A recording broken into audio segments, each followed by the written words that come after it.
When was the last time you read a privacy policy?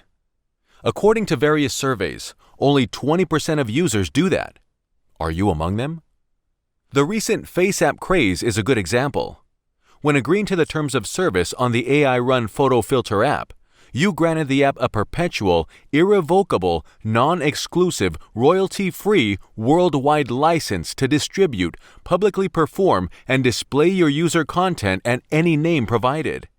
So don't get surprised if your face appears in a random ad, gets photoshopped, or becomes a viral meme. Most apps are not that extreme, but quite a lot of them use third-party tools to collect large amounts of data from your device.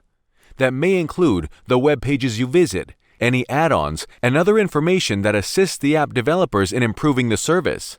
That's how you get those targeted ads. Location tracking is also a big thing.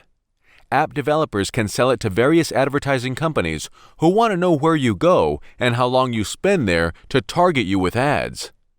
So next time you download an app, do read that privacy policy. For more information about online privacy, don't forget to subscribe to the NordVPN YouTube channel.